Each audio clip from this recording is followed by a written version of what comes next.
If we follow the equator round to the Australian side of the world, we arrive at a group of islands and islets named in the atlases as the Gilbert and Ellice Islands. In most school atlases, they appear as little more than a group of dots. But seen from the air, they are small islands, each separated from the ocean by a reef of coral. Coral itself is a more or less compact rock, formed from the limy skeletons of millions upon millions of tiny sea creatures. How coral got formed into atolls and lagoons is of great interest to the geologist, though not all are agreed about how it came about. There can be no doubt, however, about the trees. These are almost entirely coconut palms. Such trees flourish in the coral limestone soil. Outside the coral reefs, the Pacific rolls and breaks.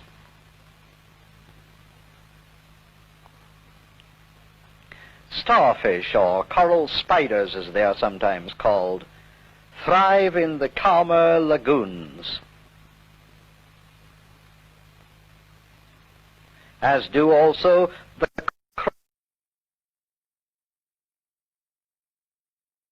crayfish.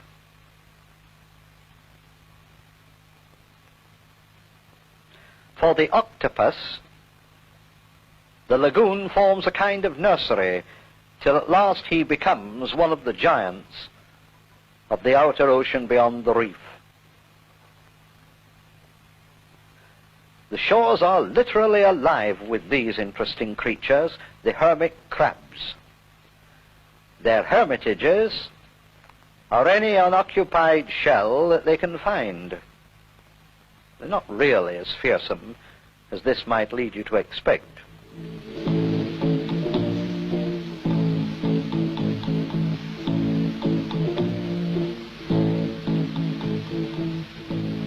Overhead, the birds wheel incessantly, rather like seagulls, to which these birds are related. They are terns, because of their grace in flight, sometimes called fairy terns. Sharing the airspace with them are the noddies, said to have been given their name by the sailors who first explored these islands. That was when Gilbert, the British explorer, came here in 1788. Coral and palm trees are much as they were in Gilbert's day.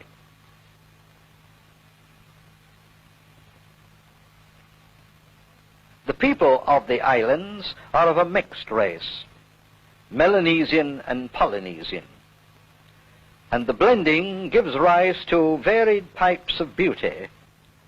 And as with most examples of beauty, it is far from being uniform.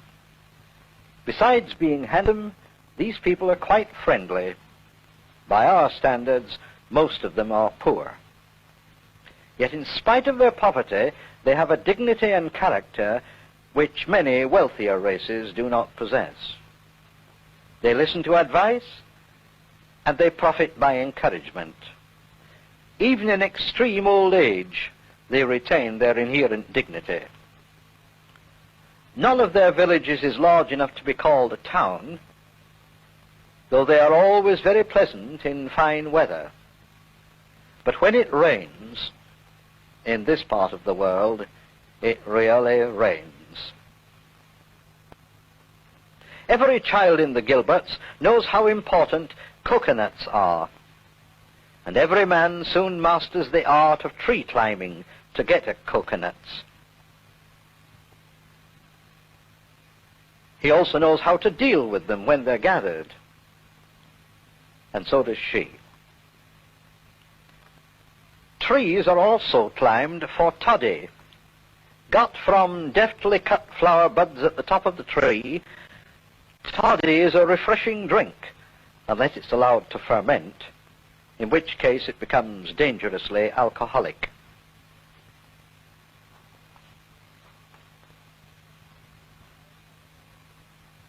Nuts, when gathered, are brought to central collecting points.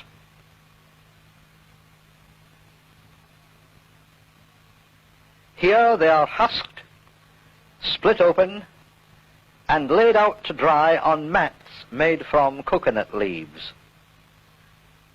The dried flesh of the coconut is then known as copra. After packing in Hessian bags, the copra eventually finds its way to the margarine factories in Britain or America. Some may even be used for soap making. Domestic water, at least palatable domestic water, is precious. In spite of tropical rains, wells can and do go dry. Water has to be drawn by hand, of course. There's never any shortage of briny water, and using a canoe on it is almost second nature to the Gilbertese.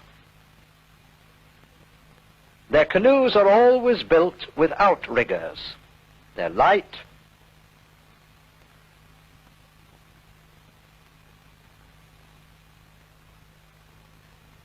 and they're portable, and easily drained too if the need arises. The outrigger helps speed and stability. When fitted with a sail, a boom, and a mast, the canoe converts to a sort of yacht. All very pleasant on a good day. It almost looks like a picture from a holiday guidebook, except that holidaymakers don't usually come to these parts. Even with a load like this, such canoes get up quite a turn of speed, and the man in charge needs to have taut muscles, lots and lots of experience, and not a little determination. Keeping the outrigger down on the water isn't everybody's idea of a pleasure cruise, but it's all part of the skill of sailing.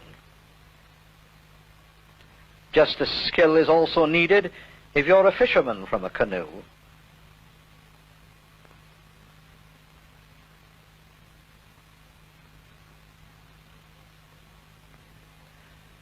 Controlling a canoe by a single paddle is an art in itself.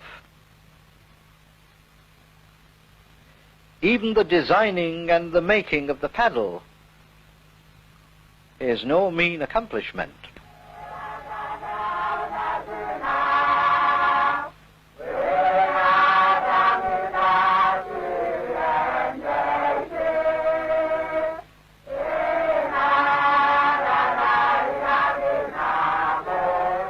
One commodity that is always in demand among this sailing community is twine. Made from coconut fiber, it is made by hand, and it's usually a female occupation. Where it is available, nylon may replace twine for net making. But whatever the net material, that's the method of using it. Yes, the dive is part of the net gathering process.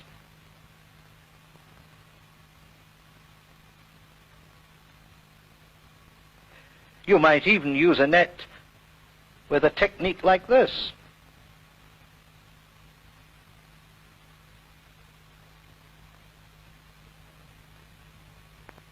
Or your fishing might be like this if you have the tackle.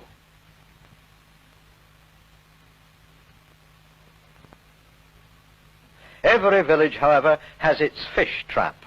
The low coral walls impound live fish as they are left behind by the receding tide. Whew. That's a clumsy method.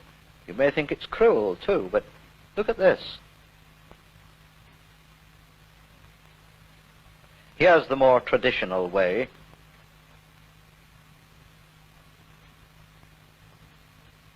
Got it. The reward of a steady eye and a swift hand.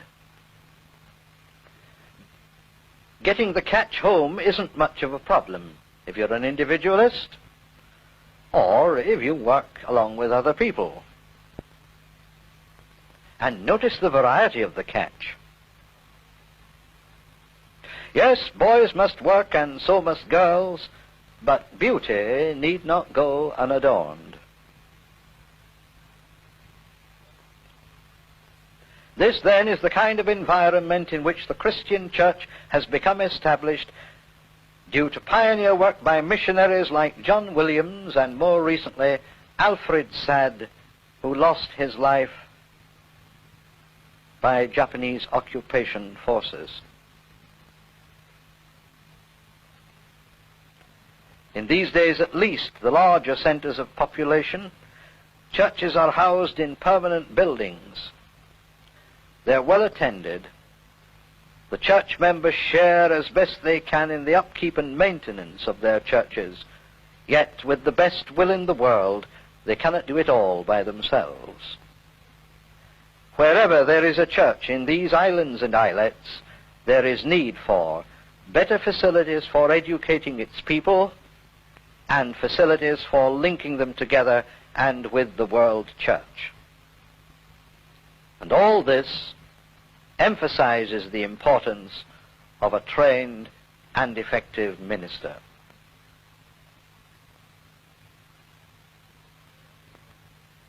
Through the years, the London Missionary Society has helped forward this work.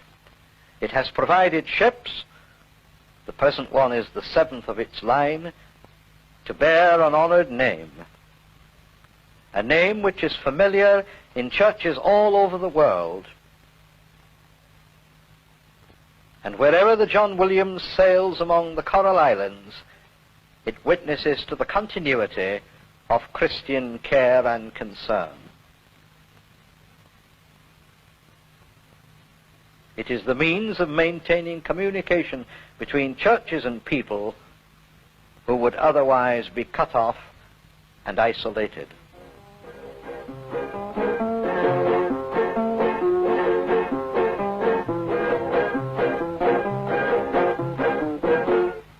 Like every other ship which plies among the Coral Islands, it is specially designed for shallow anchorages. Captain Harrison is the man in charge.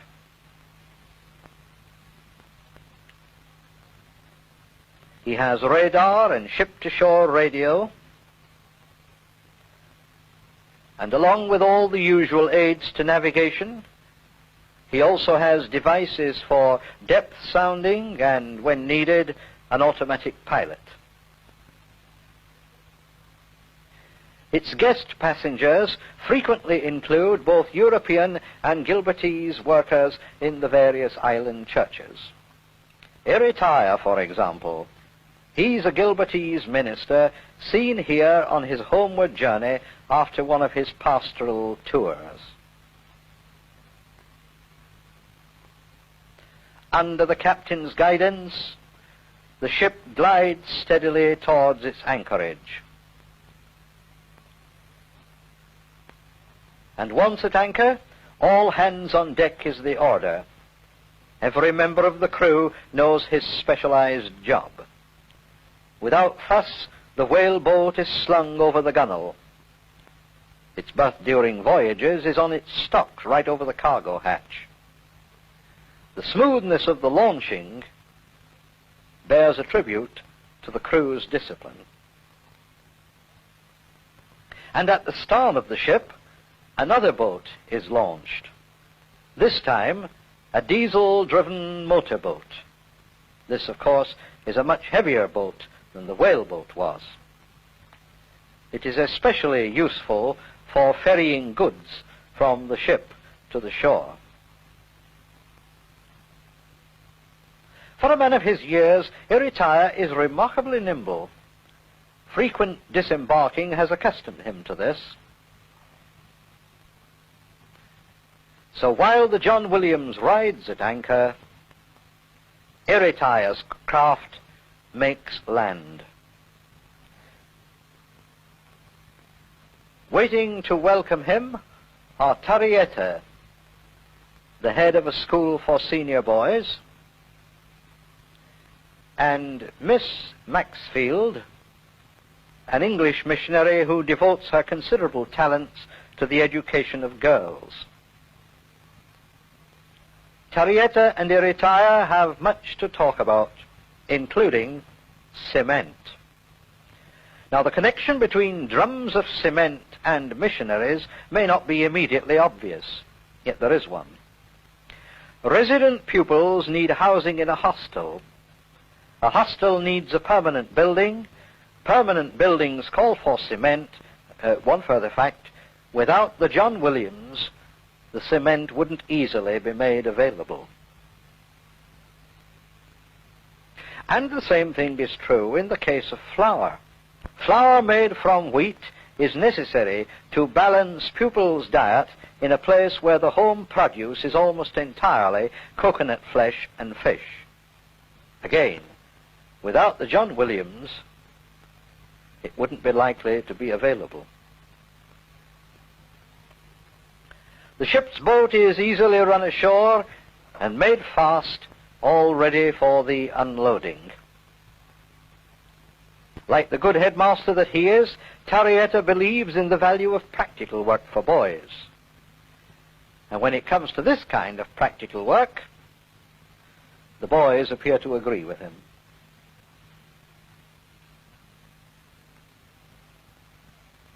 Eritrea has chartered one of the few lorries to be found in the Coral Islands for the last stage of the journey. Willing hands make light work. And eventually, the working party moves off, Eritrea proud to be a part of it. No, it isn't up to motorway standards, but in a region where cement is precious, mechanical road making is almost out of the question. To Eritrea, it's all part of the day's work, the jolting included. The whole population recognizes what he does for them. That welcome banner, the surge of the children, they're all tokens of love and affection. Eritrea is back among his own people. Naturally, the senior school pupils must be paraded for inspection.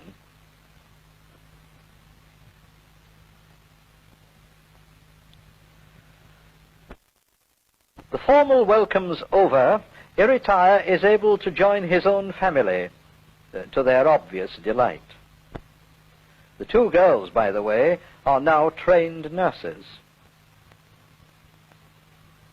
Over a family cup of tea, Eritrea tells them of the islands and islets he has just visited, and they possibly remind him of the local public rejoicing to which guests will come from far and wide. The party has been arranged by his colleagues. The wheat flour cakes show how special the occasion is. And because this is the Coral Islands, the rejoicing must include a Thanksgiving dance. This is as traditional in the Coral Islands as a mayor's procession would be in Britain. And it serves roughly the same purpose. The decorations, the dance routines, they've all come down from pagan times, but their significance seems to have been lost on the way. It's all very intense for the dancers.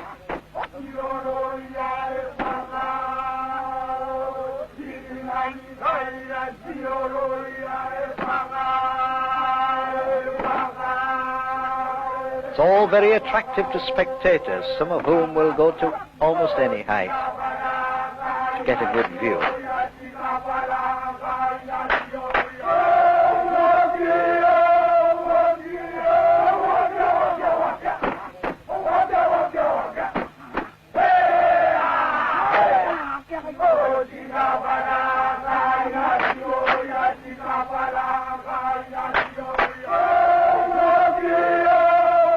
Soon, however, Eritrea must get down to work. As a minister, one of his duties is to write material for the press, and the press, in this context, means the only printing press for religious information in the whole of the Gilbert Islands. It's always kept busy, and that's just as it should be. For as more and more people become more and more educated, the need for effective printed matter becomes obviously greater and greater. And after printing comes publishing, this being one of the valuable services of the mission house. However, night must fall, more beautifully here than in many places, and new days must dawn. And with one of them, Eritire's journeying must start all over again. His new tour involves a lot of preparation. It musters a lot of interest and some help among his church members. When minister and cargo are aboard the John Williams, the motor launch is winched in. Slung to its place,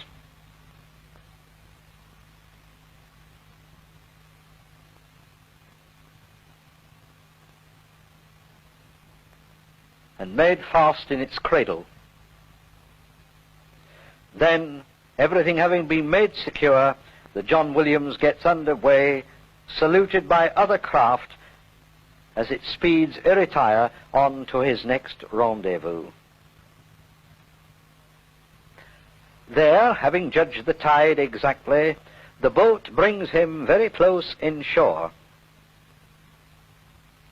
Very close inshore indeed.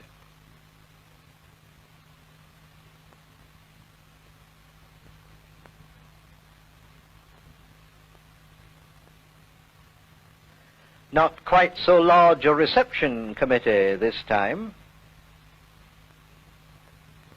All the same, as befits their office, the deacons come first.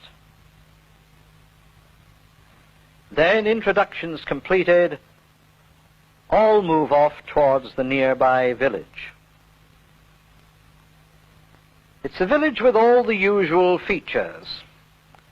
Its thatched buildings are laid out according to a plan. The largest of them is the Maniaba, the center from which the village's community life is regulated. Eritire is certain to call here to pay his respects to the elders of the Maniaba. They are in effect the councillors and magistrates of the village.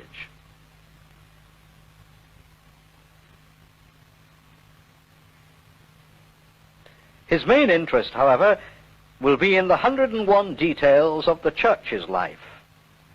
Everything from facilities for communion to the state of the church membership roll will be considered.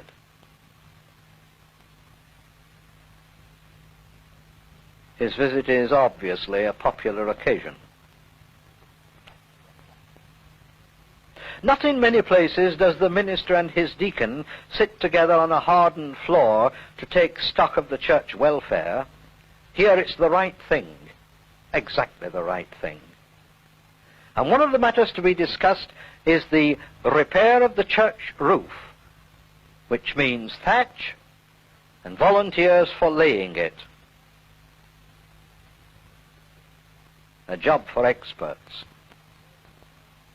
All the members look forward to the day when they will have a permanent building for their church. And for this they are prepared to sacrifice. Now what can they give? Just a little copra from their very meager store. Yet this is genuine sacrifice. Here's the village version of "The offertory will now be received." Glad giving by an appreciative people.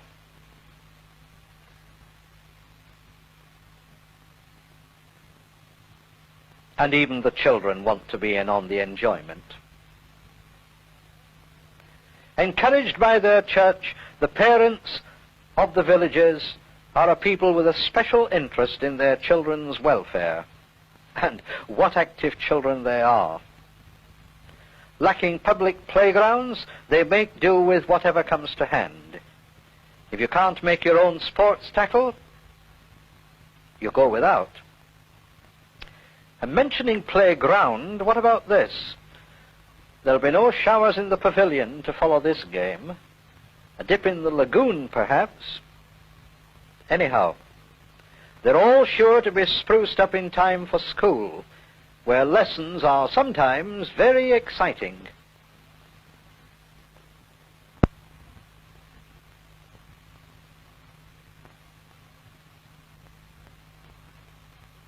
However, the John Williams awaits, and Eritire has at least one more call to make. Wherever its journeyings are needed, the crew of the John Williams stands ready for the task. The purpose of Eritire's visit to this island is to call at the Ministerial Training Center, where among the students is his own son, being prepared with others